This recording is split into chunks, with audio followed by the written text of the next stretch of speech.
Nah, sehingga apa yang praktek-praktek yang kita lakukan itu tidak teridentifikasi atau tidak tersimpan di dalam satu file yang bisa kita banggakan gitu. Karena kita anggap seperti suatu pekerjaan rutin saja. Padahal apa yang kita lakukan praktek-praktek sehari-hari itu bisa kita buat sebagai satu laporan ya. Satu laporan dengan menggunakan format yang sudah ditentukan oleh Menpan ya. Gimana suara saya bisa didengar ya? Bisa Bu. Bisa Bu. Halo? Bisa Bu. Oke ya, lanjut ya. Baik.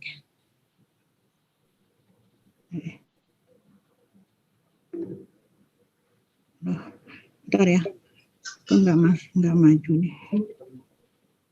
Bulik tadi. Hah? Enak ya?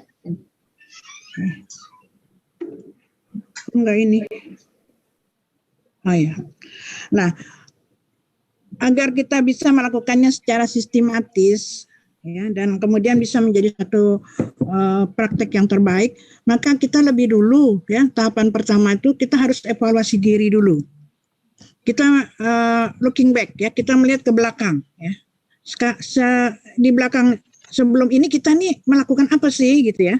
Cara-cara apa yang kita lakukan selama ini, strategi apa yang kita selama ini sudah laksanakan gitu ya. Nah, kemudian kita lihat gimana sih output yang kita lakukan ini ya. Kita yang sudah kita lakukan dan outcome-nya gimana, dampaknya seperti apa gitu ya. Nah, ini tahapan yang kedua. Jadi kita melihat looking back, kita melihat hasilnya dan kita melihat dampaknya apa gitu ya. Nah, kalau sudah tahap kedua kita lewati, lalu kita menemukan oh ada kesenjangan. Kalau sesuatu itu artinya ada kekurangan sebagainya. Oh ini pasti ada kesenjangan nih. Teori apa yang belum saya lakukan atau saya berdasarkan teori ini tapi kok nggak bagus hasilnya ya. Nah itulah. Jadi ada kesenjangan. Nah kesenjangan atau gap ini kita lihat lagi ya dan kemudian bisa memunculkan ide ya. Ya dengan adanya gap ini kita memunculkan ide. Sehingga dengan ide itu kita bisa mengatakan bahwa oh kalau kita menggunakan sesuatu ini berarti outcome kita itu akan lebih bagus gitu ya. Atau yang sudah bagus bisa kita tingkatkan lagi gitu ya. Yang kurang bagus bisa kita minimalis ya. Kemudian kita dapatkan ide-ide dan motivasi lagi untuk melanjutkan lagi kegiatan praktek kita ya. Ini tahapan yang harus kita pikirkan. Jadi metakognisi, saya kembali ke metakognisi ya. Kita berpikir tentang apa yang kita pikirkan gitu ya. Yang pertama kita pikirkan mengevaluasi diri dulu. Evaluasi diri seperti apa yang sudah kita lakukan. Kemudian kita evaluasi apakah kita sudah melakukan evaluasi terhadap output dan outcome kita. Dan kemudian ada enggak gap-nya atau kesenjangan. Kalau kita menganggap bahwa apa yang kita lakukan itu sudah bagus-bagus saja, yang enggak akan ada best practice ya. Nggak akan muncul ide atau motivasi. Nah, jadi kita harus mencari dulu kesenjangan antara teori dengan regulasi pelaksanaan yang kita lakukan setiap hari ya. Ini yang dikatakan ilmiah ya, karena teori-teori ilmiah itu adalah membandingkan antara teoritis dengan hal yang kita lakukan ya. Anu MGMP tapi diundur jam ini. Aku hostnya pas saya betuluan. Untuk yang tindakan taktis dan praktis ya. Sebentar. Ada pengumuman orang meninggal di sebelah ini.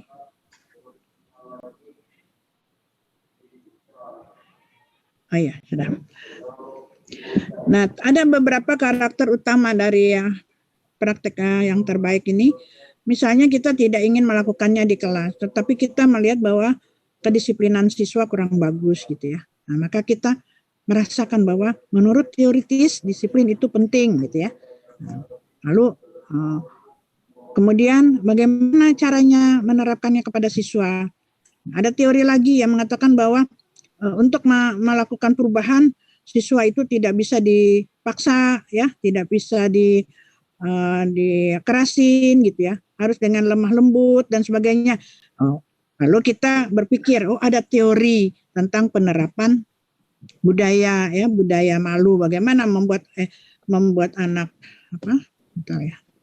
Membuat anak malu, artinya untuk melakukan hal-hal yang keliru. Mohon maaf Bu Jara, bentar. Hah? Saya mau tanya ke Ibu Desi dulu sebentar. Bu Desi ini direkam kah?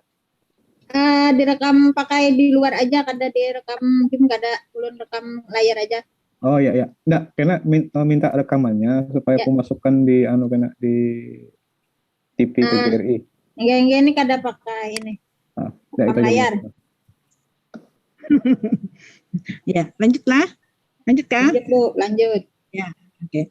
Nah, kemudian misalnya ada lagi kita melihat bahwa kebersihan di lingkungan sekolah belum bagus ya. Itu.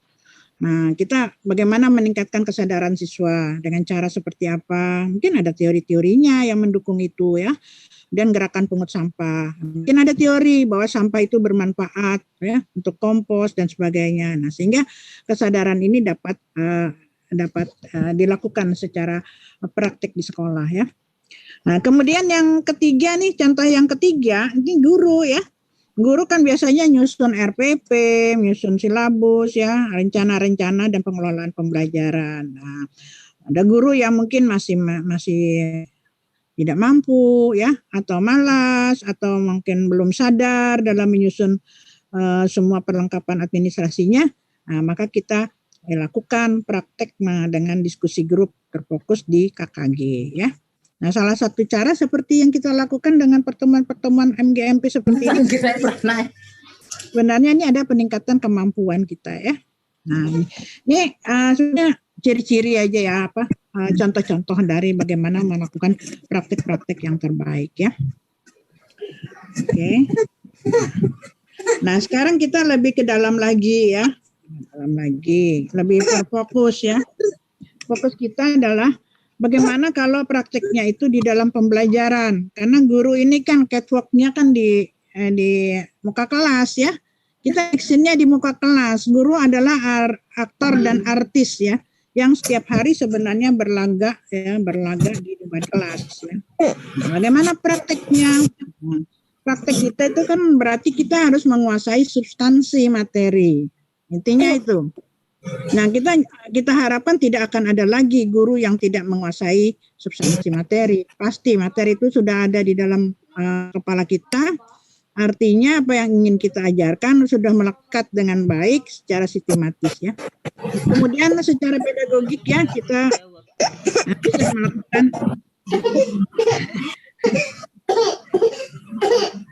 bisa melakukan aplikasinya dalam kegiatan pembelajaran di kelas ya.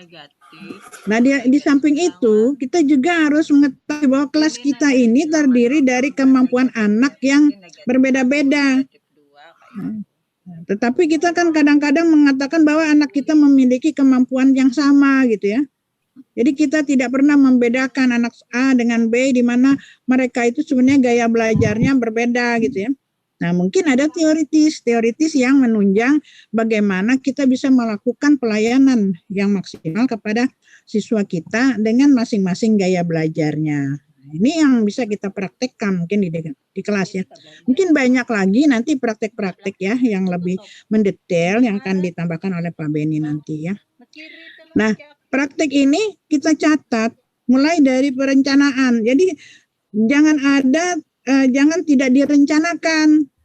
Semuanya terencana ya, direncanakan. Hampir sama sebenarnya dengan proposal penelitian, tetapi dalam best practice proposal itu tidak ada proposal, istilahnya kita saja yang mencatat perencanaannya ya. Kalau untuk penelitian kan biasanya diminta atau dilihat tuh proposalnya seperti apa. Nah, ini enggak, kita hanya membuat perencanaan. Aku ingin melakukan praktek seperti ini ya. Susunannya apa gitu ya. Kemudian kita laksanakan dan kita evaluasi. Nah, ini menjadi refleksi. Setiap pelaksanaan evaluasi kita jadikan refleksi. Nah, di refleksi kita sudah mengenal yang namanya penelitian tindakan kelas dulu ya. Tapi karena ini bukan penelitian, jadi metodologi penelitiannya agak longgar gitu ya, agak longgar. Tidak ada siklus-siklus. Jadi kita hanya mengatakan bahwa saya melakukan A, hasilnya B. B itu kurang memuaskan, maka saya melakukan C lagi gitu. ya, dengan tambahan teori dengan praktik yang lebih baik. Nah, terus menerus gitu ya. Nah, hal yang seperti itu akhirnya dicatat dalam satu laporan yang kita katakan sebagai best practice, ya. Dan kemudian pembelajarannya menjadi pembelajaran bermakna bagi siswa. Nah, ini praktiknya dalam pembelajaran, ya. Oke. Nah, karakteristik dari best practice-nya. Yang pertama inovatif. Jadi sesuatu cara baru dan inovatif. Jadi artinya apa? Jangan meniru punya orang persis. Meniru boleh, tapi ada pembaharuan. Karena zaman sekarang nggak ada yang nggak bisa niru. Semua niru ya. Model baju juga niru, cuma ada yang ditambah-tambah gitu ya. Rendaknya kah, kancingnya kah, apa ya. Nah, jadi kita bisa membuat melihat punya orang ya, terus kita kembangkan gitu. Kelemahan-kelemahan dari punya orang bisa kita jadikan cara baru dan kita tambah-tambah lagi dengan inovatif ya. Ada ATM kah Pak Beni dulu ingat ya? Amati, tiru dan modifikasi. Nah, kita pakai itulah. ATM ya. Gitu ya. Karena kalau ATM-nya banyak kan uangnya juga banyak ya. Meniru itu salah satu cara belajar. Iya. Jadi kita meniru ya, meniru, tetapi jangan meniru vlog gitu ya. Apalagi satu laporan best practice di copy paste yang sekarang kan ada mesin yang untuk melihat plagiat ya. Nah, kalau di universitas yang ngetop gitu ya, itu sudah skripsi mahasiswa tuh sulit untuk lolos kalau misalnya di bawah 50% plagiatnya ya. Jadi mereka harus sekitar di bawah dari 20% lah plagiat. Iya, jadi 80% original gitu ya. Nah, kemudian outstanding result. Jadi hasil yang kita buat itu memberikan perubahan atau perbedaan ya. Sehingga kita bisa mengatakan, hasil saya luar biasa ya. Kita yang berbuat, kita yang memuji, kita yang bisa mengatakan bahwa hasil yang saya buat adalah luar biasa. Nah, itulah kelebihan dari best practice ya. Jadi kita sendiri mengatakan ada perubahan, ada perbedaan itu ya. Kemudian sustainable ya. Nah, kemudian kita bisa melihat bahwa cara yang kita lakukan ini bisa dilakukan secara berkelanjutan atau manfaatnya tidak berkelanjutan, tidak hanya sesaat. Bisa dimodif lagi untuk berikutnya dan seterusnya. Kemudian yang keempat, praktek yang kita buat ini bisa menjadi satu model atau contoh, bisa memberi inspirasi bagi orang lain untuk membuat kebijakan ya. Kemudian cara yang kita buat ini bersifat ekonomis dan efisien. Jadi tidak memerlukan biaya yang besar-besar ya. Kalau dulu penelitian itu dibayangkan juga sebagai satu cara untuk mendapatkan angka kredit yang kemudian kalau naik pangkat gajinya tidak sesuai dengan biaya yang dikeluarkan untuk penelitian gitu ya. Kemudian keluar informasi untuk PTK tidak perlu biaya, hanya di muka kelas. Nah, sekarang best practice lebih ringan lagi ya. Lebih ringan lagi karena apa? Karena ini lebih longgar ya. Keilmiahannya tuh lebih longgar, tetapi tetap diikuti gitu ya, diikuti. Oke. Nah, format laporan sama saja dengan format laporan penelitian. Tidak terlalu jauh berbeda ya. Ada bagian pendahuluan. Bagian pendahuluan itu kan seperti latar belakang bagian awalnya seperti biasa, ada judul, ada halaman keaslian ya, lembar persetujuan dan seterusnya. Tetapi halaman awal ini cukup penting ya. Apabila satu saja yang tertinggal misalnya seperti halaman lembar persetujuan atasan langsung, maka best practice Anda tidak dinilai ya, tidak dapat nilai.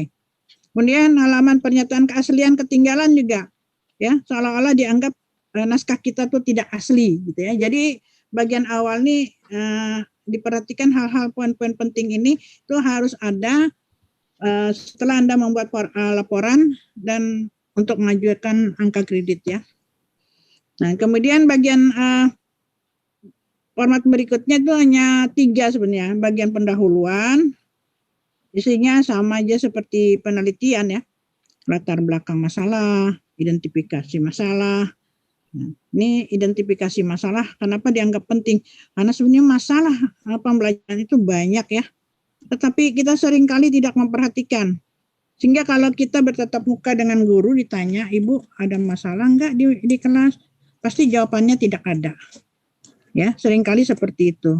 Ya, pasti jawabannya tidak ada. Padahal banyak sekali setelah kita gali, nah, ternyata ada masalah-masalah yang perlu kita perhatikan ya. Jadi kita identifikasi, tapi tidak perlu ambil semua, ambil aja salah satu yang bisa kita lakukan praktek kita dengan baik ya.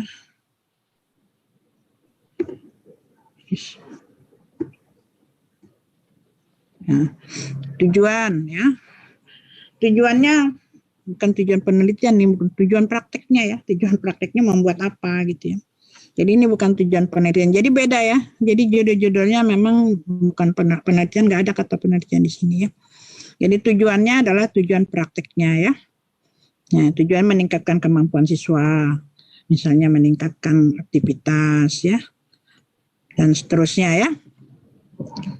Kemudian manfaat ya. Manfaatnya apa? Manfaat ini harus sejalan dengan tujuan ya.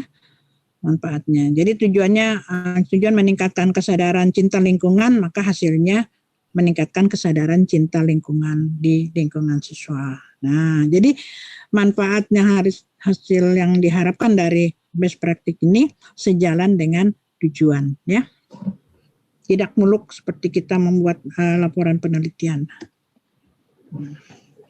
Bagian inti seperti biasa isinya bab 2, ada bab 3 pembahasan pemecahan masalah. Paparan teori ya. Nah, teorinya tetap ada. Ya, misalnya kita menggunakan apa ya?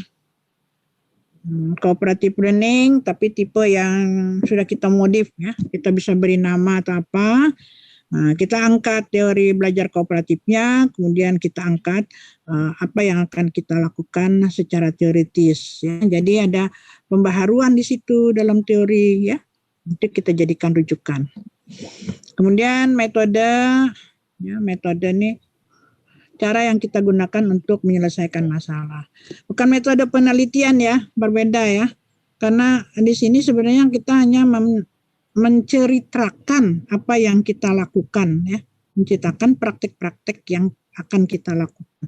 Jadi metode bukan metode kuantitatif atau kualitatif gitu ya, tetapi apa yang kita bahas di sini data-datanya bisa saja berbentuk data-data kualitatif ya. Kemudian di bab 3 sudah termasuk includes ya semuanya ya.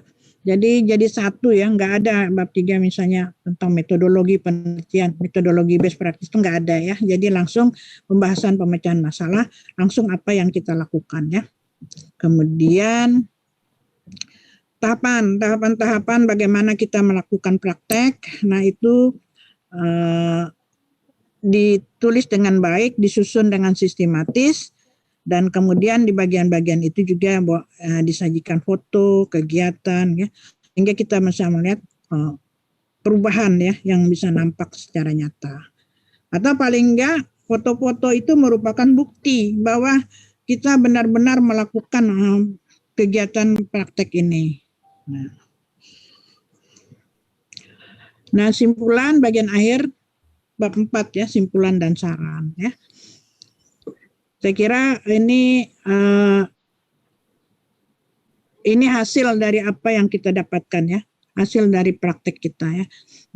Jadi kalau kita mengatakan bahwa itu ya praktek kita sangat baik dan sebagainya, ya silahkan. Karena yang bisa mengatakan baik atau tidak kita sendiri ya. Kita yang melakukan prakteknya, kita yang melakukan evaluasinya, dan kita yang bisa melihat bahwa ada peningkatan mutu di situ ya. Jadi kita hanya melaporkan apa yang kita lakukan ya.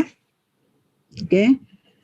Bagian penunjang seperti biasa daftar pustaka, lampiran data, data, dan kemudian tinjauan atau gagasan ilmiah. Nah, lampiran bisa berupa daftar hadir, foto, mungkin ada instrumen yang diisi, media, kemudian hasil best practice, hasil kerjanya, seminar hasil. Nah, ini seminar hasil ya. Bapak Ibu seperti juga PTK, laporan hasil penulisan best practice ini harus diseminarkan. Kalau enggak ada bukti, ya, enggak ada bukti. Dan di seminar itu akan ada pengakuan dari teman-teman yang hadir pada seminar bahwa betul-betul best practice ini sudah diuji di dalam satu seminar dan menghasilkan satu gagasan yang diakui oleh teman-teman sebagai sesuatu yang terbaik ya. Oke. Nah, penekanan dalam best practice ya. Yang pertama, kita penilaian itu melihat bahwa kegiatan itu benar-benar dilaksanakan. Misalnya pembelajaran di masa pandemi COVID-19. Nah, gimana nih caranya bahwa betul-betul ini dilaksanakan? Maka rekaman atau foto-foto virtual teaching-nya ya, ataupun ada hal-hal yang lain yang kita lakukan, nah itu betul-betul dilampirkan. Jangan kita mengatakan bahwa kegiatan berjalan daring tetapi tidak ada bukti ya, tidak ada buktinya bahwa daring itu betul-betul dilaksanakan ya.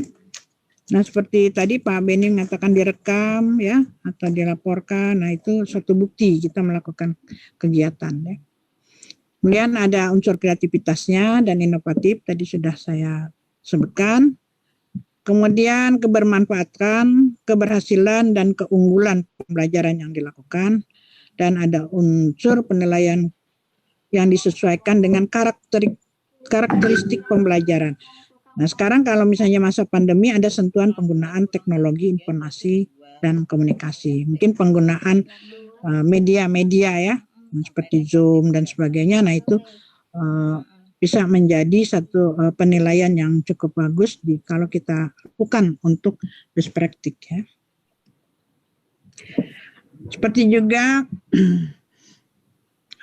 penelitian tindakan kelas, APIK masih tetap digunakan untuk penilaian asli, perlu, ilmiah, dan konsisten ya. Jadi jangan guru melakukan best practice untuk kepala sekolah. Atau yang kepala sekolah misalnya melakukan best practice untuk guru. Nah, ya, jadi konsisten ya. Kalau guru kita melakukan best practice dalam pembelajaran ya. Nah, ini APIK ya. Dulu pernah saya utarakan juga di dalam MGMP rasanya ya untuk penilaian PTK. Bersama juga ini ya penilaiannya. Nah, ini ada beberapa contoh saja ya. Contoh yang mungkin nanti bisa dikembangkan, bisa dimanfaatkan. Misalnya penerapan pembelajaran menggunakan PBL dan pemanfaatan rumah belajar pada pelaksanaan school from home. Nah, ini pada zaman pandemi sekarang ya. Bagaimana kita menerapkan? Masalahnya apa? Kalau judulnya seperti ini, ya kita evaluasi backward ya. Kita lihat bahwa selama ini kita kan tatap muka. Setelah itu kita pandemi. Pandemi kita harus anak belajar di rumah. Nah, pembelajaran di rumah cukup menyulitkan. Sehingga anak-anak lebih banyak tidak mengerjakan tugasnya, tetapi yang disuruh orang tuanya, kakaknya, ataupun tetangganya gitu ya. Nah, bagaimana caranya? Nah, maka kita bisa menggunakan model PBL ya, dengan pemanfaatan rumah belajar pada pelaksanaan school from home. Nah, itu disusun dengan baik ya. Kemudian ada lagi yang memberi nama SOL. Penerapan media pembelajaran model self-organized learning environment. SOL ya, untuk peningkatan prestasi belajar matematika siswa. Jadi menggunakan media pembelajaran daring ya, tetapi bagaimana mengorganisasi siswa di lingkungannya sehingga prestasinya meningkat. Nah, ini banyak lagi ya judul-judulnya ya, banyak lagi. Misalnya implementasi pembelajaran SOL mata pelajaran matematika melalui Zoom Cloud Meeting pada materi apa ya. Nah, ini contohnya. Kemudian pola kooperatif multilevel tanpa laba melalui penggunaan aplikasi WhatsApp app untuk mempermudah siswa belajar di rumah. Nah, ya. Oh, ini pakai WhatsApp ya, pakai WA ya, pakai WA. Ini Pak Beni ini lebih canggih kalau penggunaan model-model daringnya ini ya. Nah, tinggal bagaimana menyusun laporan best practice-nya ya. Kemudian virtual role playing melalui WA ya, WA group. Nah, ini. Kemudian penerapan metode chatting berantai.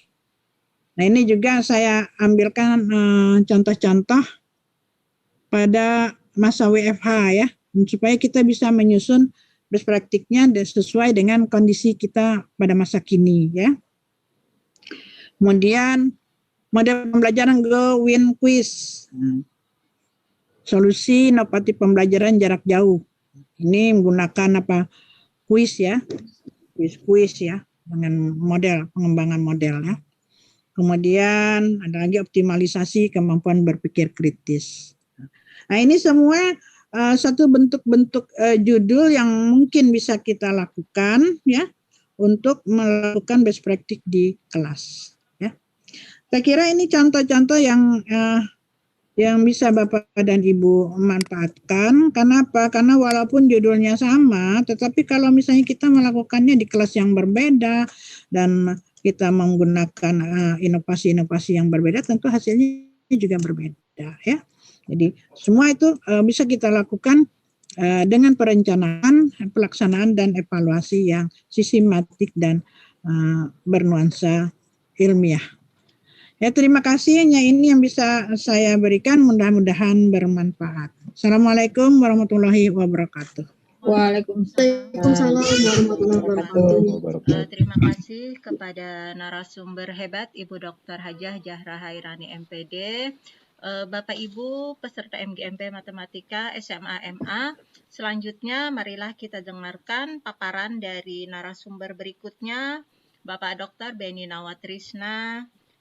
Beliau menjadi penyaji di berbagai seminar juga seperti halnya Bunda Zahra. Beliau juga aktif di kepengurusan di PGRI. Beliau juga pembina Matematika Nusantara Kalimantan Selatan. Beliau juga aktif di Asosiasi Dosen Indonesia. Kepada Pak Dr. Beni Nawatrisna dipersilakan. Terima kasih Bu Weni. Assalamualaikum warahmatullahi wabarakatuh. Selamat siang Bapak dan Ibu sekalian. Alhamdulillahirrahmanirrahim. Allahumma sholli ala Muhammad. Bahagia sekali saya bisa bertemu dengan Bapak Ibu meskipun melalui ruang Zoom ini saja. Seperti yang disampaikan Bu Zahra tadi, saya memberitahu Bu Zahra itu mendadak katanya. Saya juga diberitahu Pak Rahmadi mendadak Pak Bu Zahra. Jadi sama-sama mendadak sebenarnya. Bu Zahra bisa tolong di stop share screen-nya Bu Zahra. Oh iya. Ya, bentar. Apa namanya? Tapi walaupun mendadak, ya, apapun kalau untuk guru, insya Allah selagi saya bisa, saya siap.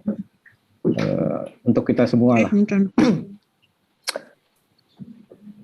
Tadi siang, sebenarnya mungkin Pak Rahmadi itu maunya pagi kali ya. Saya nggak tahu jadwal MGMP-nya pagi atau apa itu.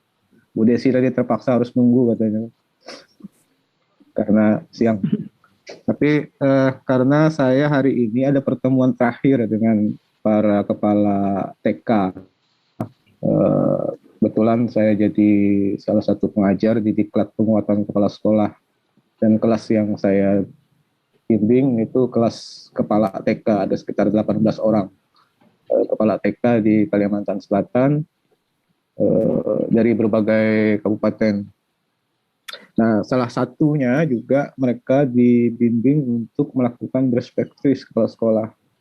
Jadi sebagai seorang kepala sekolah. Jadi salah satu tugas saya kemarin itu membimbing mereka untuk membuat sebuah pengembangan sekolah, rencana pengembangan sekolah yang diaplikasikan dan nantinya diharapkan bisa menjadi salah satu praktik baik yang mereka lakukan. Ya. Jadi tadi jam 12 tadi baru selesai ditutup, karena itu saya mintanya siang gitu supaya bisa. Baik Bapak dan Ibu, izinkan saya share screen. Jadi meskipun koordinasi saya dengan Bu Jahrah termasuk buruk dalam hal ini gitu ya, karena waktu yang mepet tadi itu, tapi saya kira ini ada hati yang sama, sehingga apa namanya, kami tidak perlu kontek-kontekkan untuk berbagi materi. Bu Jahrah sepertinya paham apa yang saya mau, apa yang saya inginkan. Baik, terima kasih Bapak dan Ibu sekalian sudah mengundang kami ya untuk menjadi narasumber pada kegiatan MGMP pada kali ini. Mudah-mudahan apa yang akan saya sampaikan dan apa yang Ibu Jahrah sampaikan tadi itu bisa bermanfaat untuk kita semua. Bapak dan Ibu sekalian,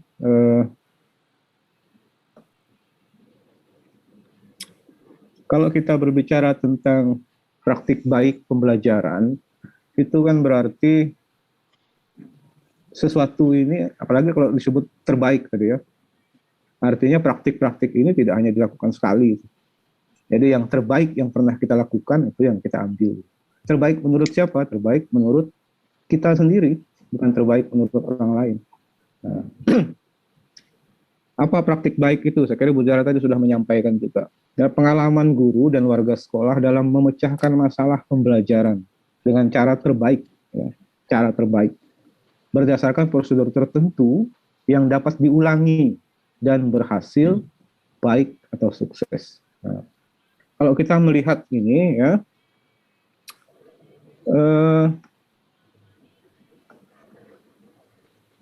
ada beberapa hal yang bisa kita ambil. Berarti ada subjeknya. Siapa subjeknya? Pelakunya. Guru dan warga sekolah. Kepala sekolah, tenaga kependidikan juga termasuk di dalam. Lalu objeknya apa sih? Objeknya memecahkan masalah. Tidak ada masalah, kita berupaya untuk memecahkan masalah. Lalu dari definisi ini ada metode di sana. Metodenya seperti apa? Metodenya harus efisien. Nah, kan efisien itu kan dia cara apa namanya? Cara terbaik. Berarti harus efisien. Kalau perlu menggunakan sumber daya seminimal mungkin atau upaya sekecil mungkin, tapi hasilnya baik, sukses. Gitu. Jadi dia efisien, dia efektif, dia berhasil dengan baik. Berhasil dengan baik memecahkan masalah itu. Dia dapat diulang. Kenapa harus dapat diulang? Supaya kalau orang lain melakukan kegiatan yang sama, maka dia akan mendapatkan hasil yang sama. Jadi harus bisa diulang atau harus bisa diulang, maksudnya diulang di tempat lain, ya. Repeat, apa namanya istilahnya, ya. Ya diulang di tempat lain, itulah lupa saya istilahnya. Bukan repeated. Kalau repeated itu diulang di tempat kita sendiri. Dia harus bisa diulangi oleh orang lain di tempat yang berbeda sehingga mendapatkan hasil yang sama seperti yang pernah dilakukan, yang kita lakukan. Nah, di sanalah pentingnya apa namanya di karakter dapat diulang dalam metodenya itu. Itulah pentingnya kenapa kita harus berbagi praktik baik di antara sesama guru supaya bisa diulangi, dipraktikkan di tempat lain sesuatu yang baik. Gitu. Jadi sesuatu yang baik harus disebarkan. Kan?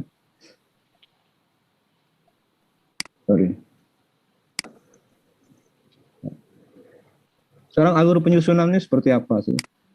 Pertama, melakukan identifikasi masalah pembelajaran. Lalu yang kedua, setelah ketemu masalahnya, kita harus menemukan ide pemecahan masalahnya seperti apa.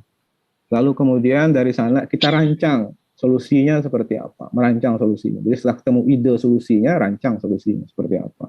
Lalu laksanakan solusinya. Harapannya apa? Setelah itu ada peningkatan kualitas pembelajaran. Nah, dan ujungnya adalah siswa kita bahagia. Jadi student well-being, tujuan akhirnya siswa kita harus bahagia pada akhirnya. Jadi apapun yang kita lakukan di sekolah, haruslah semuanya berorientasi kepada siswa. Jadi tidak ada suatu kebijakan, suatu tindakan yang kita lakukan itu hanya untuk diri kita sendiri, tapi untuk siswa kita, apapun ya, kebijakan sekolah, tindakan yang dilakukan oleh guru, semua itu harus diorientasikan pada student well-being, kebahagiaan siswa. Artinya siswa merasa nyaman, siswa merasa aman di sekolah, siswa merasa senang di sekolah, dan seterusnya.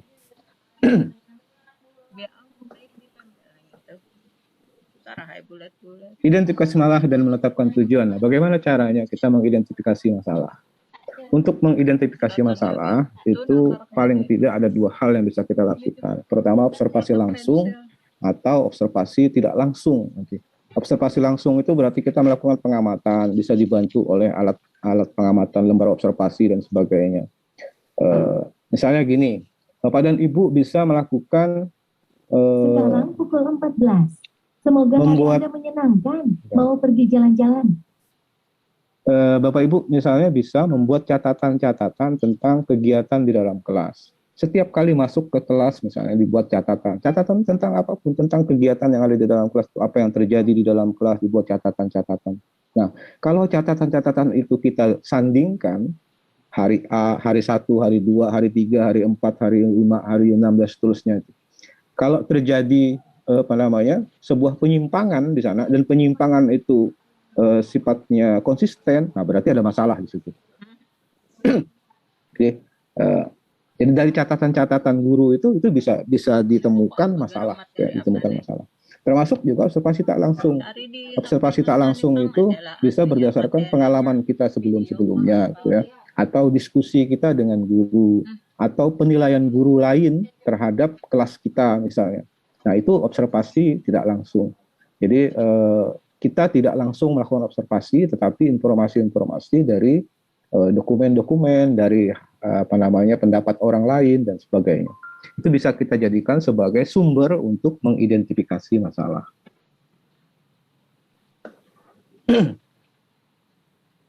Nah, harapannya setelah mengidentifikasi masalah, tentu kita punya banyak masalah di situ. Nanti ada masalah 1, masalah 2, masalah 3, masalah 4, dan seterusnya. Dari beberapa masalah itu kita harus menentukan satu masalah atau beberapa masalah yang dapat diselesaikan secara simultan. Jadi satu masalah bagus atau beberapa masalah tapi harus bisa diselesaikan secara bersamaan. Nah, kalau misalnya tidak bisa diselesaikan secara bersamaan, maka biarkanlah itu diselesaikan secara di lain waktu. Ya. Jadi kita harus menentukan mana yang paling urgent di antara masalah-masalah itu.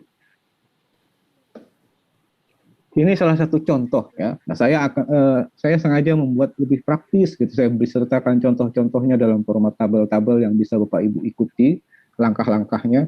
Mudah-mudahan ini satu usaha yang bisa memudahkan Bapak dan Ibu ya. Nah, saya gini, buat tabel semacam ini ya, lalu kemudian di kolom deskripsi ini hasil observasi. Hasil observasi ini deskripsikan di sini.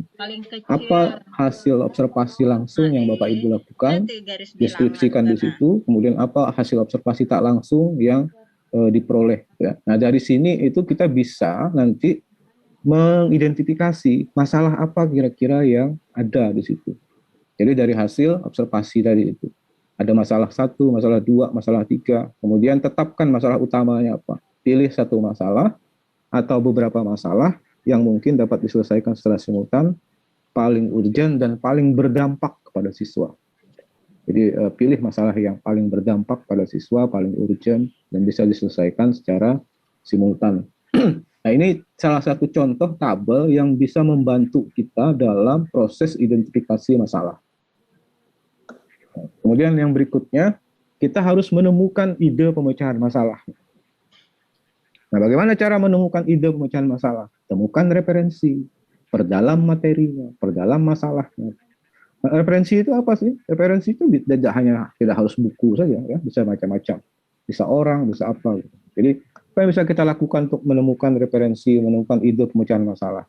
Banyak baca, tonton YouTube misalnya, ya. Sekarang kan banyak informasi itu tidak hanya dari buku saja sekarang. Sekarang berseliweran.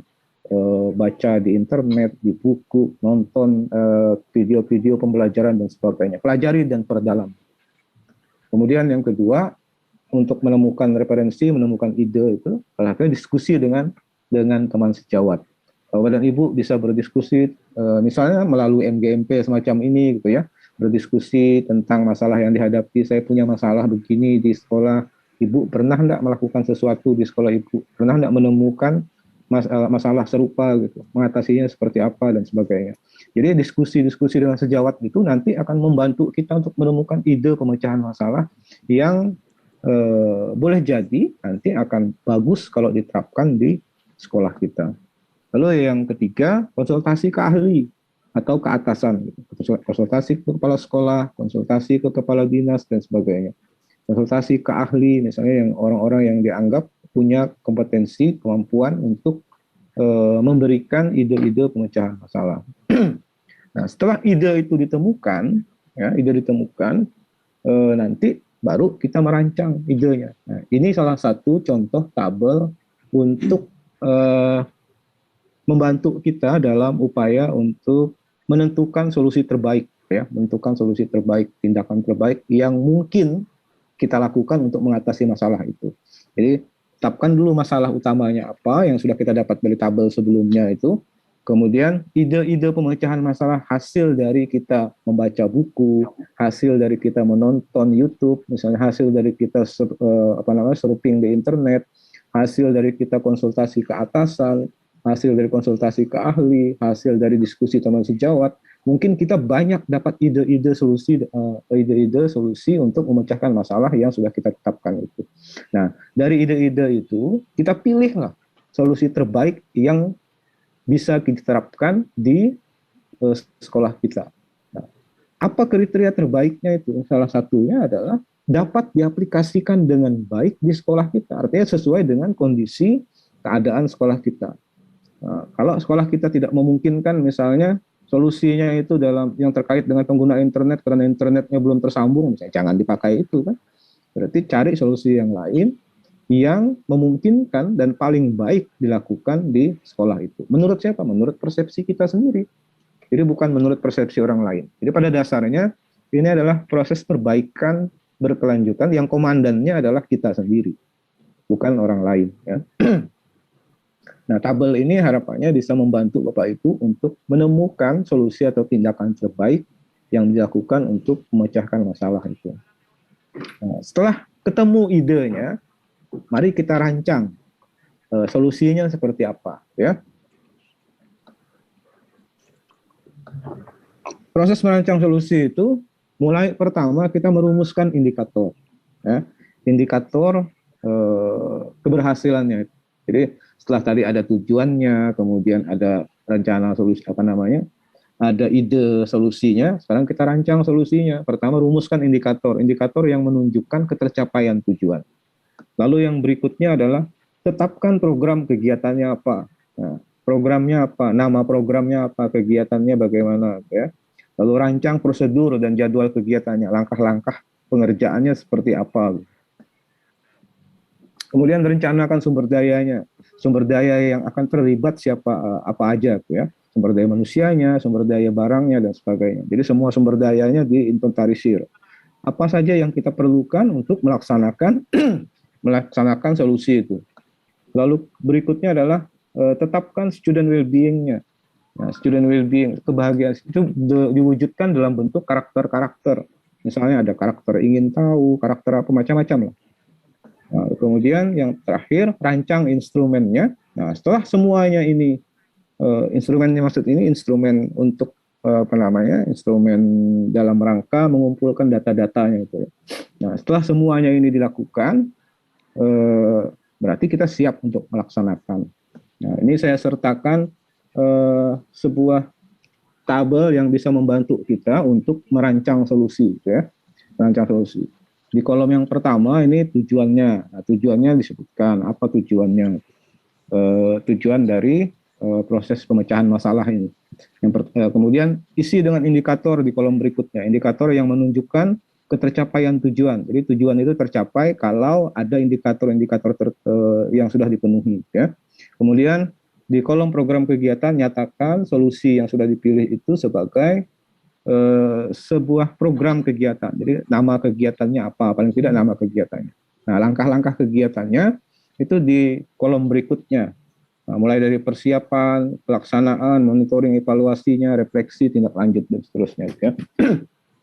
Jadi langkah-langkahnya ini diuraikan dengan rinci apa yang akan kita lakukan, bagaimana kita melakukan. Persiapan apa saja yang harus disiapkan. Misalnya mulai dari membentuk tim misalnya, kalau perlu tim, minta izin atasan misalnya, minta izin kepala sekolah, dan seterusnya, gitu ya. Jadi dituliskan secara rinci di sini, supaya nanti pada saat kita membuat laporan itu akan mudah. Nah, jadi ini sebenarnya tujuan tabel-tabel ini bukan untuk menyulitkan, ini untuk memudahkan nantinya. Bapak Ibu, insya Allah nanti kalau sudah sampai di akhir akan ngeh bahwa ini memudahkan. Nah, lalu sumber dayanya, tuliskan sumber daya kalau perlu untuk setiap langkah-langkah yang ada ini. Kalau di persiapan sumber daya yang diperlukan apa aja. Kalau di pelaksanaan nanti sumber daya yang diperlukan apa saja. Pada saat monitoring sumber daya yang diperlukan apa saja, dan seterusnya. Nah, kemudian tetapkan tadi student well-being-nya. Jadi karakter-karakter yang menunjukkan kebahagiaan siswa itu ditetapkan di situ. Ada banyak karakter ya, ada banyak karakter. Nah, ini misalnya diantaranya adalah antusias, rasa ingin tahu, tekun, gitu ya, dan lain-lain. Jadi upayakan karakter-karakter ini yang terkait dengan masalah yang akan dipecahkan. Jadi jangan semua karakter dimasukkan di situ semua, enggak. Jadi karakter-karakter tertentu yang memang terkait atau terdampak secara langsung akibat masalah yang kita selesaikan itu. Ada saya punya daftar 24 karakter yang menunjukkan student well-being. Nanti saya berikan ya. Nah, kemudian ini contoh instrumen monitoring. Ya, salah satu contoh instrumen monitoring, apa gunanya ini? Untuk memonitor bahwa setiap langkah yang kita tetapkan itu terlaksana dengan baik. Jadi misalnya pada langkah persiapan, nah, uraian langkahnya apa saja? Misalnya satu, membentuk tim kerja terlaksana atau tidak, gitu. Nanti kalau sudah terlaksana di checklist dia, gitu. Kemudian di keterangan ini bisa saja diisi macam-macam, isi tindakan atau dokumen-dokumen misalnya yang terkait dengan keterlaksanaannya itu apa. Saya izin ke kepala sekolah, ada surat izinnya misalnya di situ ya. Nah, jadi kita buat sesuai dengan langkah-langkah kegiatan yang sudah kita susun sebelumnya. Ini instrumen untuk monitoring keterlaksanaan kegiatan yang kita lakukan. Ini salah satu contoh, tidak harus seperti ini sebenarnya. Nah, ini contoh instrumen evaluasi hasil ya. Nah, uraikan indikatornya di sini. Indikator keberhasilan yang sudah kita buat pada tabel sebelumnya, ya. Di tabel sebelumnya itu, nih saya ulang lagi tabelnya.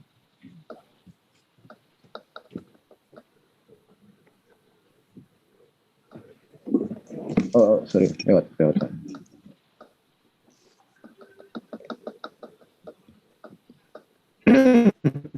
Cepat sekali.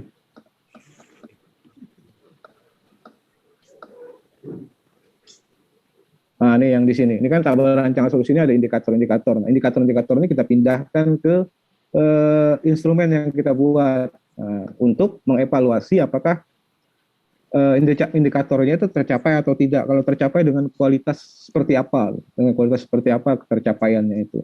Nah, misalnya kita pakai skala 4. 1 itu misalnya kurang, 2 itu cukup gitu ya. 3 itu baik, nanti 4 itu sangat baik. Nah, ini diisi dengan indikator-indikatornya itu. Jadi indikatornya apa di sini, kemudian kita nilai apakah tercapai dengan sangat baik, dengan baik, atau dengan cukup, atau dengan kurang. Gitu. Nah, nanti dari sini kita bisa menetapkan apakah hasilnya itu sesuai dengan yang diharapkan atau tidak. Kalau kita punya kriteria hasilnya sangat baikkah, atau cukupkah, atau kurangkah. Ini salah satu instrumen yang bisa dipakai untuk mengukur ketercapaian hasil, gitu ya, kualitas hasil. Nah, kemudian ini adalah instrumen untuk pencapaian student well-being. Jadi kalau tadi kita sudah menetapkan student well-being, kenapa ini penting ya? Kenapa ini penting dimunculkan? Karena semuanya harus berorientasi kepada siswa tadi itu. Semuanya harus berorientasi pada kebahagiaan siswa. Nah, ini diisi dengan indikator-indikator yang menunjukkan ketercapaian student well-being. Misalnya kalau yang ingin dicapai itu ingin tahu, saya rasa ingin tahu. Apa indikator menunjukkan rasa ingin tahu itu. Nah, Ibu susun di sini, kepada Ibu susun di situ, nanti kita nilai kualitasnya seperti apa. Gitu. Berdasarkan penilaian kita sendiri, atau ini disebar dalam bentuk angket kepada siswa. Ya. Jadi siswa yang memberikan penilaian misalnya. Peserta didik kita yang memberikan penilaian. Apakah mereka merasa senang di sekolah, apakah mereka mereka merasa nyaman, apakah mereka bahagia, apakah mereka merasa tekun gitu ya, merasa tekun. Jadi tidak juga ditanyakan apakah Anda tekun atau tidak, enggak begitu juga. Saya dengan pertanyaan-pertanyaan yang secara tersembunyi itu ingin mengungkap ketekunan seseorang, misalnya. Misalnya saya sering ini gitu, setuju atau tidak setuju, kurang setuju dan sebagainya. Saya sering membaca buku misalnya. Saya di rumah gitu misalnya, setelah pulang dari sekolah saya membuka lagi buku dan mempelajari kembali materi yang dipelajari di sekolah. Itu kan menunjukkan ketekunan ya semacam itu. Instrumen ini bisa dipakai untuk melihat pencapaian student well-being tadi, kebahagiaan siswa. Nah, setelah semuanya itu rampung kita siapkan, ya, baru kemudian kita melaksanakan solusinya. Nah, laksanakan sesuai dengan rencana yang sudah kita buat, kemudian buat jurnal kegiatan. Ini nanti ada pentingnya jurnal kegiatan. Jadi apa yang kita lakukan itu kita catat dalam sebuah jurnal kegiatan supaya mudah nanti ya pada saat membuat laporan. Kemudian catat semua temuan, faktor pendukungnya, faktor penghambatnya. Jadi pada saat kita melakukan kegiatan apa gitu, mungkin ada faktor-faktor penghambatnya atau kendala-kendalanya. Gitu. Dituliskan saja, dicatat saja dalam jurnal itu nanti. Apa penghambatnya, kenapa sampai sebuah kegiatan misalnya tidak terlaksana dengan baik. Nah, itu nanti bisa berguna, masukan bagi kita, sehingga kita bisa membuat tindak lanjut berikutnya sebagai hasil refleksi. Ya. Kemudian kumpulkan data dan dokumen. Nah, data apa, dokumen apa? Data apa saja, kumpulkan aja dulu. Nanti belakangan baru kita sortir nanti, mana yang berguna, mana yang tidak berguna. Termasuk catatan itu tadi, catat aja semuanya. Kegiatan apa yang kita lakukan. Kalau perlu catat saja, hari ini saya pergi ke warung, catat aja semuanya. Nanti baru kita pilih, nanti pada saat kita melakukan analisis, baru kita pilih mana yang berguna, mana yang tidak berguna. Zahra punya pengalaman untuk penelitian kualitatif itu begitu, biar catat aja semua dulu. Catat terus. Nah, kemudian lakukan monitoring dan evaluasi tadi itu menggunakan salah satunya menggunakan instrumen yang kita rancang sebelumnya tadi itu. Jadi monitoring itu untuk memastikan bahwa semua kegiatan itu terlaksana dengan baik, ya. Kemudian evaluasi itu kita lakukan untuk menilai kualitas baik kualitas prosesnya maupun kualitas hasilnya. Kemudian lakukan analisis monep dan refleksi. Nah, nanti bagaimana cara melakukannya nanti kita bantu dengan tabel-tabel juga. Kemudian buat rekomendasi tindak lanjut. Nah, ini rekomendasi tindak lanjut ini salah satunya sumbernya adalah ada kendala. Kalau ada kendala, tindak lanjutnya seperti apa? Atau apa yang kita lakukan untuk mengatasi kendala itu pada saat pelaksanaan. Nah, termasuk rekomendasi yang merupakan hasil implikasi langsung, implikasi logis dari hasil, ya, dari hasil. Andak tasnya di mobil. Nah, ini contoh jurnal kegiatan tadi yang tempat kita mencatat kegiatan. Misalnya ini pada hari Kamis tanggal 29 Juli 2021 membentuk tim kerja. Nah, terus keterangannya apa tuh? Kalau bentuk tim kerja ini ada dokumen apa yang mendukung pembentukan tim kerja itu? Apakah ada SK misalnya?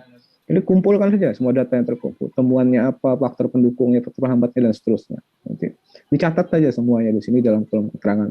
Nanti yang berikutnya misalnya izin ke kepala sekolah, apa penghambatnya, kepala sekolahnya ngalih benar misalnya. Minta izin aja ngalih benar tuh. Catat aja semuanya di situ. Kalau perlu nanti catatannya tunjukkan ke kepala sekolah kan. Supaya tahu kepala sekolahnya bahwa kita ada keluhan tuh. Oke. Jadi ini salah satu contoh catatan untuk jurnal kegiatan. Jadi tentunya kegiatan yang dimaksud di sini adalah kegiatan yang berhubungan dengan yang sudah kita rencanakan sebelumnya. Nah, kemudian ini adalah contoh tabel analisis hasil monep ya dan refleksi. Jadi jenis monepnya kalau tadi kita buat ada 3 ya tadi, monitoring keterlaksanaan, kemudian evaluasi hasil, kemudian ketercapaian student well-being. Nah, lalu deskripsikan hasilnya berdasarkan instrumen yang kita buat tadi itu. Ini contoh misalnya. Sebagian besar kegiatan terlaksana dengan sangat baik, kecuali satu kegiatan yang belum sempurna dilaksanakan, yaitu apa tersebutkan di situ. Hal ini terjadi karena adanya apa? Nah, ada faktor penghambatnya itu. yang pada saat pelaksanaan belum bisa diatasi, misalnya nih, pada saat pelaksanaan belum bisa diatasi. Ada juga yang pada saat pelaksanaan sudah diatasi dan seterusnya.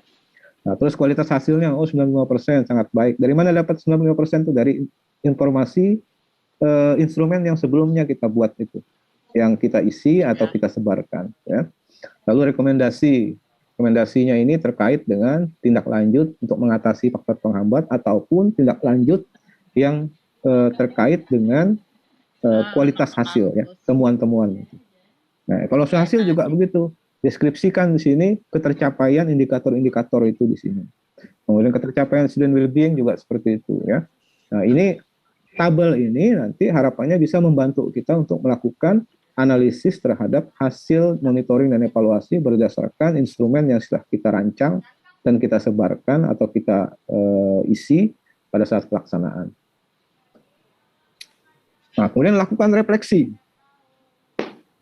Setidaknya ada dua hal yang harus direfleksi. Yang pertama adalah apakah terjadi peningkatan kualitas pembelajaran. Jadi setelah kita melakukan kegiatan pelaksanaan tadi itu, pelaksanaan solusi tadi itu, ada dua hal setidaknya yang harus kita refleksi. Yang pertama, apakah terjadi peningkatan kualitas pembelajaran? Yang kedua, apakah student well-being tercapai? Apakah siswanya menjadi senang, menjadi bahagia, menjadi apa? Jadi tidak ada gunanya kalau tercapai menurut kita misalnya kualitasnya meningkat menurut kita, tapi siswanya ternyata tidak bahagia.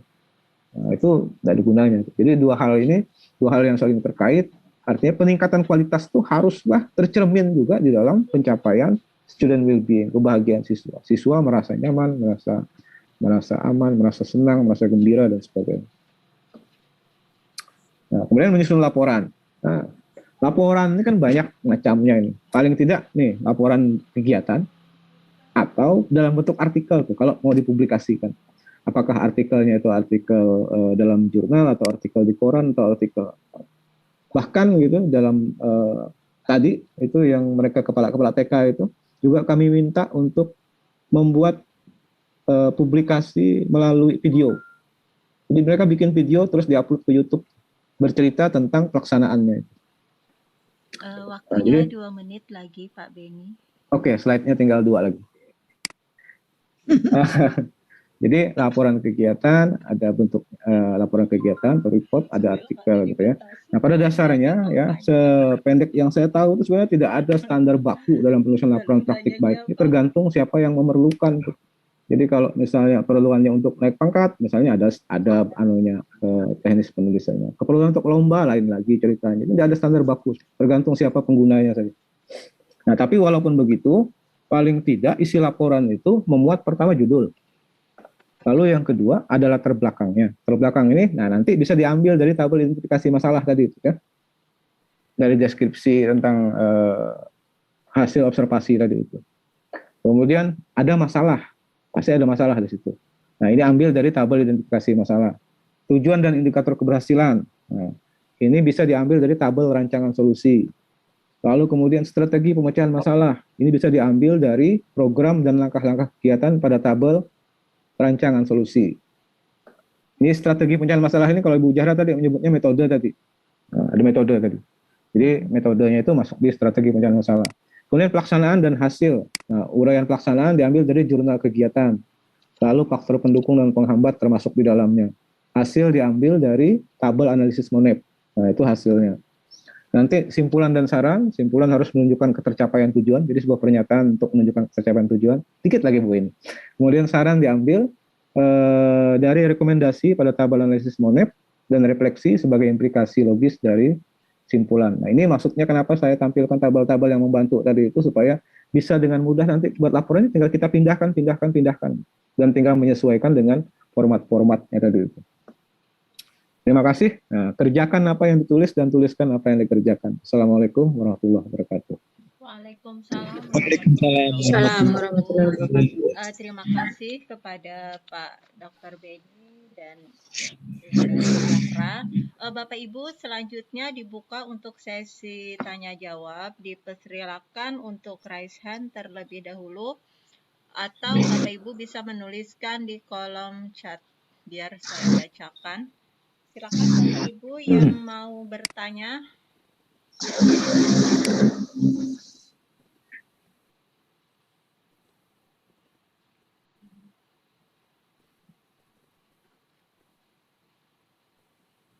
Di chat itu ada saya bagikan buku pengalaman baik matematika ya selama pandemi COVID. Itu terbitan Dikbud kalau nggak salah. Jadi ada contoh-contoh, ada 11 contoh kalau nggak salah. Oh ya, Bapak Ibu, di kolom chat sudah dibagikan oleh Pak Beni buku pengalaman baik, silahkan diunduh. Silakan Bapak Ibu, mungkin ada yang mau bertanya langsung kepada narasumber. Silakan untuk menyalakan mikrofonnya. Adakah dari Bapak Ibu yang mau bertanya? Bu Hajah Nurliana tuh.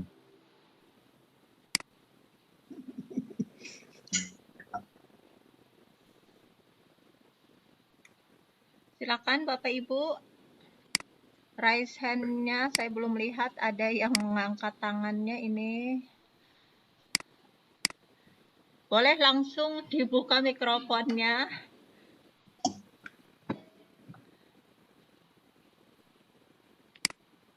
Ngantuk kayaknya nih. Banyak ngantuk. Jam siang. Jam guru. Kawan, Ya, sedikit. Jadi, silakan. Assalamualaikum. Terkait best Waalaikumsalam. practice, mungkin agak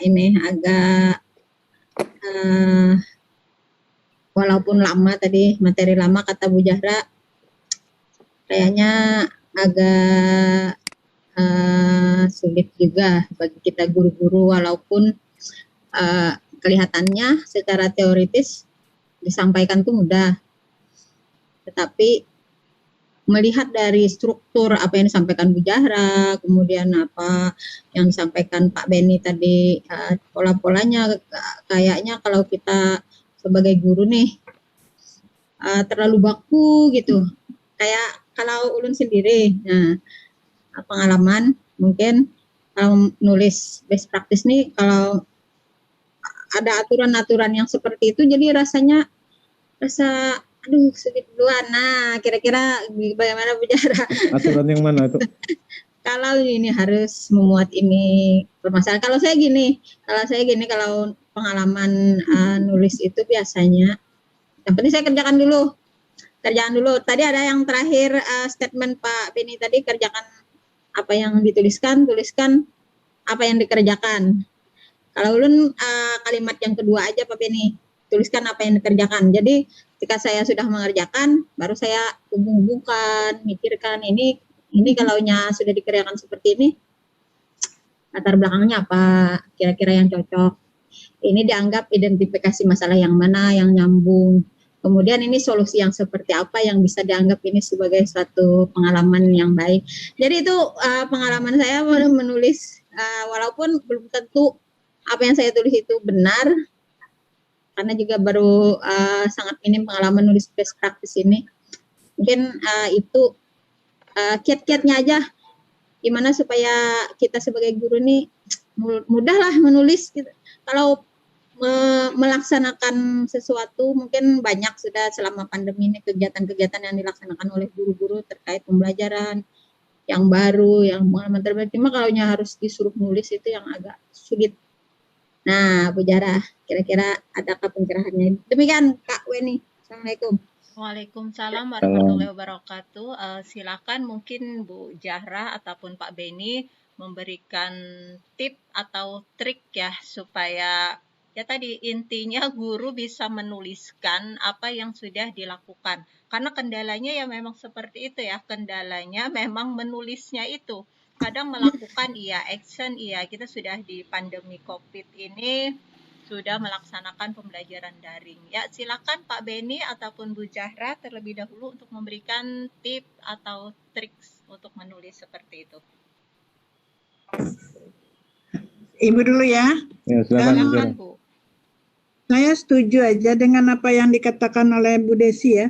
Tuliskan apa yang dikerjakan. Karena saya juga seringkali seperti itu. Tetapi kadang-kadang kita suka lupa apa yang kita kerjakan itu, ya. Seringkali kita lupa kita ini sudah ngerjakan apa gitu, ya. Nah, itu kendalanya ya.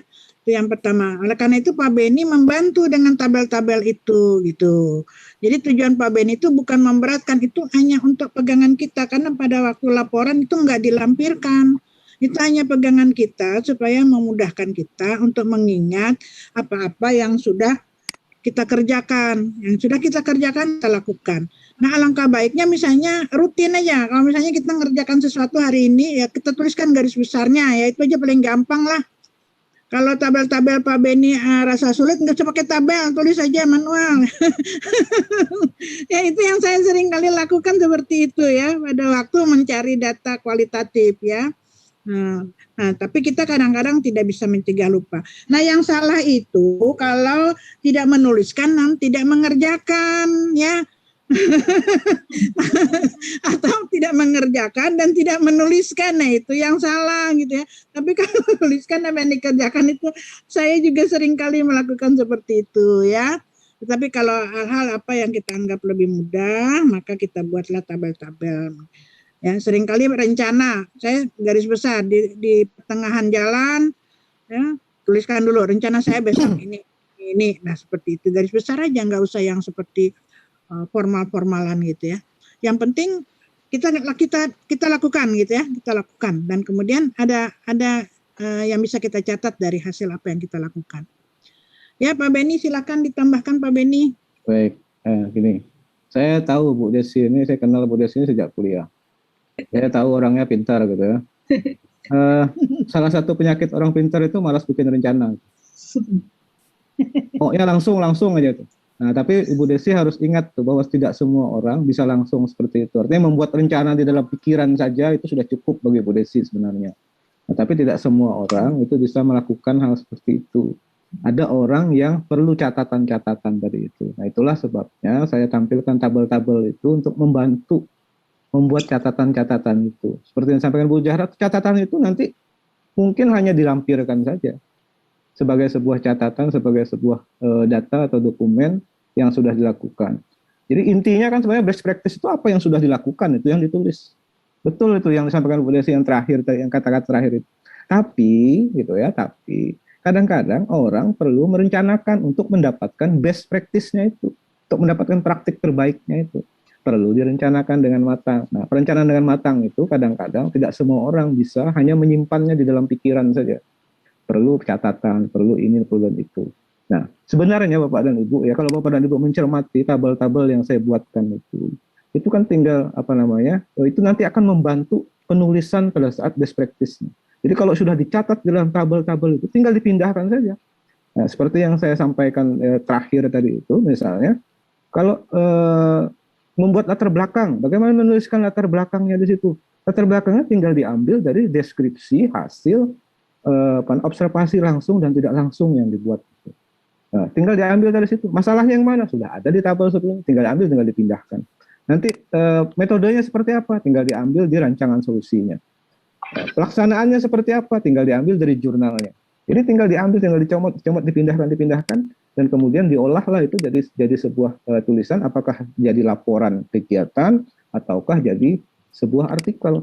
Nah, memang kalau misalnya Bapak dan Ibu masih memikirkan kalau ada tabel itu, ini diisi dengan apa sih? Ini diisi dengan apa sih? Nah, itu yang membuat jadi sulit tuh. Karena bayangannya sulit duluan. Padahal yang namanya best practice itu sebenarnya apa yang kita lakukan sehari-hari yang bagus dan memberikan dampak yang baik untuk peningkatan kualitas hasil, itulah sebenarnya best practice itu. Hanya saja kalau selama ini mungkin kita tidak terlalu care dengan pengumpulan data-datanya, pada saat penulisannya nanti akan sulit juga. Akhirnya kita bercerita sesuatu yang mungkin dalam tanda petik nih dibuat-buat jadinya. Dibuat-buat karena tidak ada bukti pendukungnya. Nah, kalau dalam bentuk artikel, misalnya dalam bentuk artikel,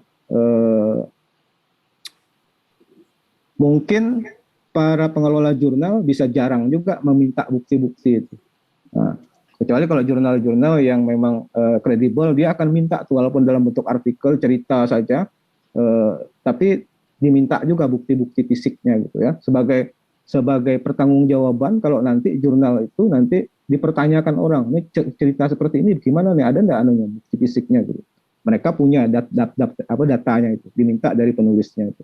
Walaupun yang dipublish itu hanya tulisannya saja, tanpa data-data, foto-foto dan sebagainya misalnya, atau izin-izin dan sebagainya.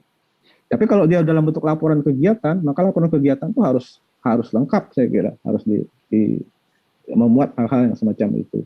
Tapi intinya betul yang disampaikan Bu Desi itu, kita jangan mempersulit diri sebenarnya. Jadi tujuan saya tadi bukan menyulitkan sebenarnya, tapi jangan mempersulit diri dalam artian best practice itu adalah kita tulis saja pengalaman kita sebelumnya, apa yang kita lakukan untuk memecahkan masalah yang ada di pembelajaran yang kita ampu gitu.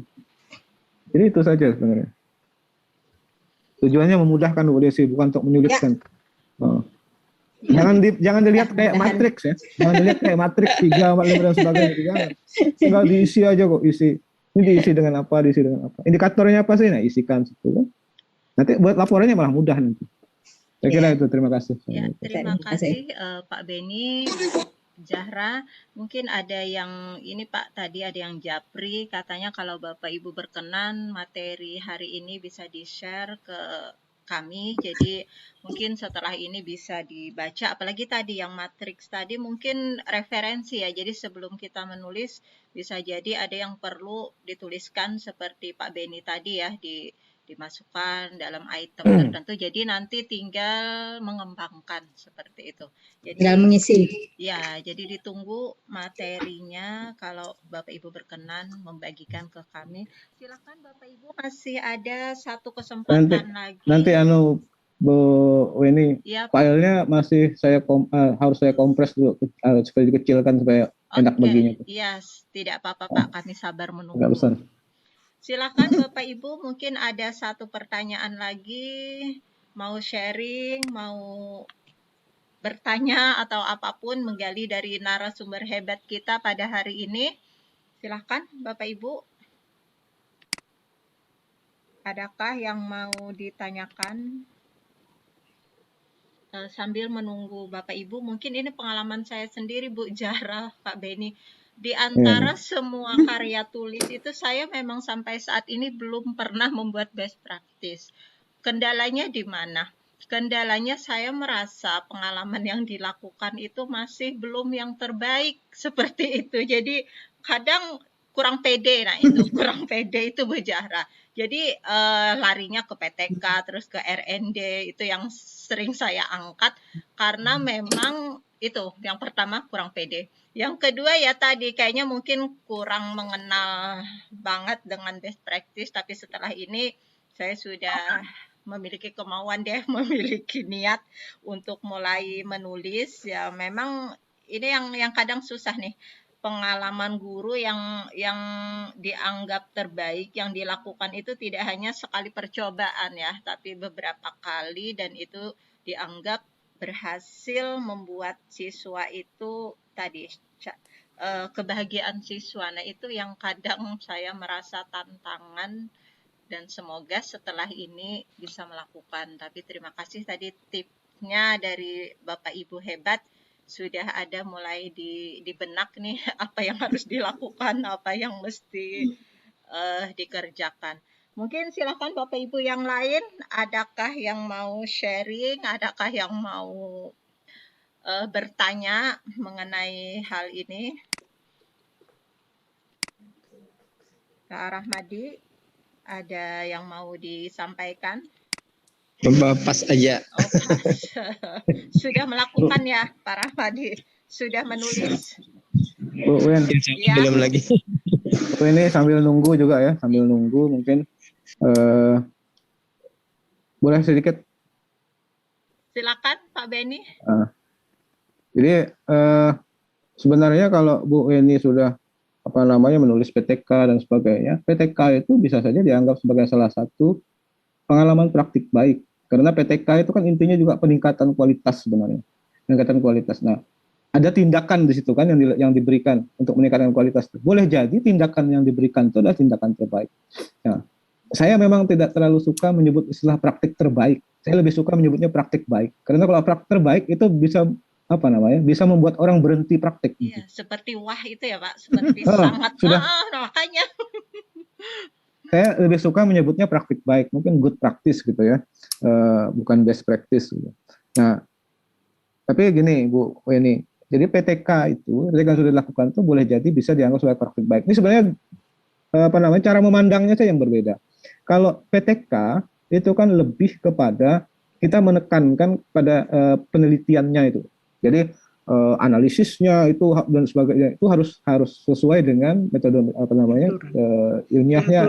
Tingkat ilmiahnya itu agak tinggi. Justru sebenarnya best practice itu tidak memerlukan hal-hal semacam itu. Kita melihat pengalaman melakukannya itu yang harus dibagi gitu. Jadi bagaimana Bu Weni melaksanakan tindakan pada saat melakukan PTK itu bisa ditulis sebagai sebuah best practice. Kalau memang PTK-nya itu menghasilkan sebuah peningkatan kualitas, ya, peningkatan kualitas.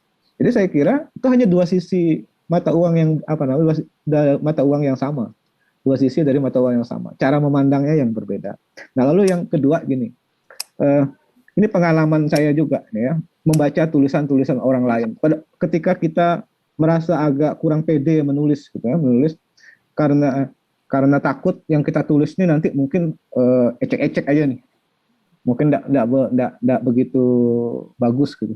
Tapi setelah saya membaca tulisan-tulisan orang, waktu mau nulis disertasi misalnya, saya baca disertasi beberapa dari luar negeri, isinya ternyata lebih jelek dari tesis saya. jadi sebenarnya gitu ya. Iya, itu disertasi doktor di luar negeri gitu. Saya bandingkan dengan tesis saya merasa lebih bagus tesis saya daripada tesis doktor itu. Ini bukan penghinaan gitu ya. Tapi dari sana saya dapat motivasi untuk menulis tuh. Terlalu pede memang orangnya. Tapi awalnya nggak pede juga. Nah, terus pengalaman kedua pada saat saya mengelola jurnal nih. Pada saat mau mengajukan akreditasi jurnal. Ini maju mundur nih, maju kan enggak, jangan-jangan enggak diterima orang. Jangan-jangan akreditasinya nanti jelek hasilnya. Daripada jelek lebih baik tunda dulu kan gitu ceritanya nih. Setelah itu kami dipanggil untuk mengikuti sosialisasi akreditasi jurnal oleh Kemenristek dulu. Saya ikut. Setelah saya ikut, ternyata punya orang tuh jauh lebih parah dari punya kita. Akhirnya apa? Akhirnya termotivasilah kita untuk mengajukan akreditasi. Jadi kadang-kadang ya sesuatu itu kita pikirkan buruk duluan tuh, jelek aja yang kita pikirkan.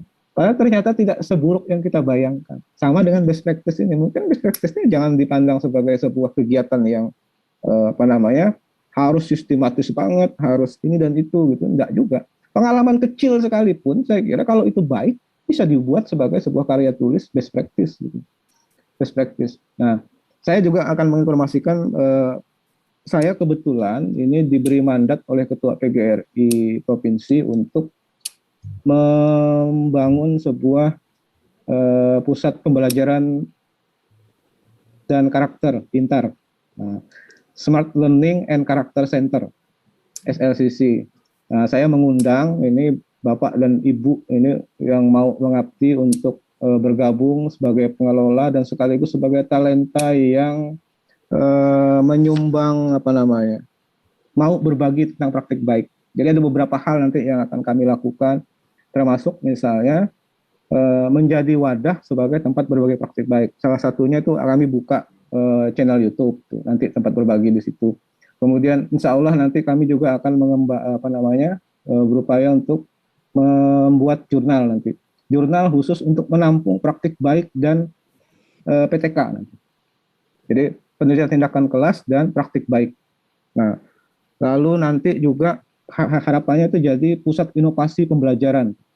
Jadi Bapak dan Ibu yang punya talenta nanti kita bisa publish melalui PGRI nanti. Apakah melalui channel TV-nya tadi itu, channel YouTube-nya, ataukah melalui publikasi ilmiah. Harap kami mengundang Bapak dan Ibu untuk bergabung. Bu Weni, Bu Desi, Ibu siapa lagi, Pak Wiji dan sebagainya nanti mudah-mudahan mau bergabung untuk ikut mengelola itu, termasuk memberikan sumbang saran dan menjadi narasumber misalnya suatu saat misalnya bagaimana belajar yang baik di tempat itu. Nanti kita publikasikan melalui PGRI. Harapannya seperti itu. Terima kasih Bu Weni. Terima kasih. Jadi banyak Pak Beni. Bapak Ibu, mungkin kita telah sampai di penghujung kegiatan. Sebelum kegiatan saya kembalikan ke host, mungkin ada kata penutup, kata motivasi dari narasumber kita hari ini. Silakan dimulai dari Bunda Zahra Hairani terlebih dahulu. Disilakan Ibu. Ya, terima kasih. Enggak banyak ya yang saya ini kan saya menggarisbawahi dari kata-kata Bu Desi tadi, tuliskan apa yang dikerjakan itu minimal ya, minimal itu tuliskan apa yang dikerjakan. Jangan sampai tidak mengerjakan dan juga tidak menuliskan. Dan kemudian tetap semangat ya. Saya lihat di MGMP banyak generasi-generasi profesional ya yang juga penuh talenta ya, bersemangat, dan ini merupakan bibit-bibit unggul yang bisa membangun jiwa semangat para guru yang muda-muda ya.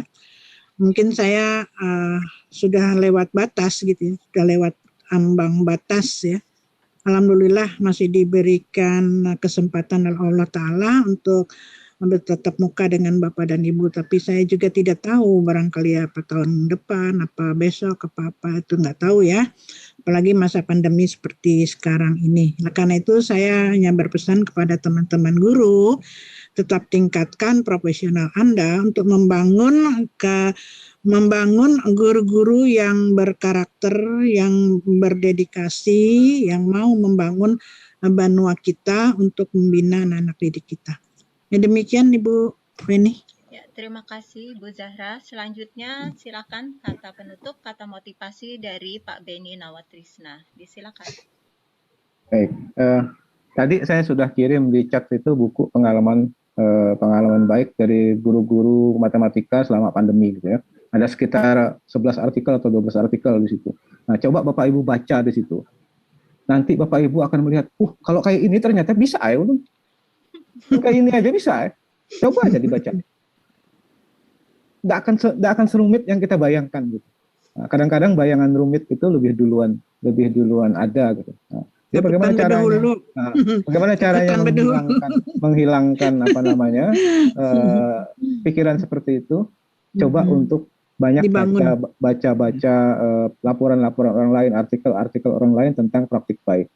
Dan satu hal lagi, praktik baik itu tidak hanya bentuknya laporan yang jelimet gitu, tapi bisa dalam bentuk artikel di koran, artikel dimanapun. Saya kira bisa saja itu dipublikasi. Tujuannya kan dibagi, disebarkan gitu, disebarkan praktik baik, disebarkan ke sesama guru supaya bisa ditularkan. Jadi kalau laporannya jelimet hanya disimpan di sekolah, untuk apa juga? Bukan praktik baik namanya. Praktik baik yang tersimpan tidak akan memberikan manfaat apapun bagi orang lain. Jadi tujuannya kan disebarkan. Saya kira itu jangan terlalu memandang sulit. Ini mudah nih, yakinkan aja mudah. Saya kira itu, terima kasih. Terima kasih Pak Beni, Bapak Ibu anggota MGMP Matematika SMA MA.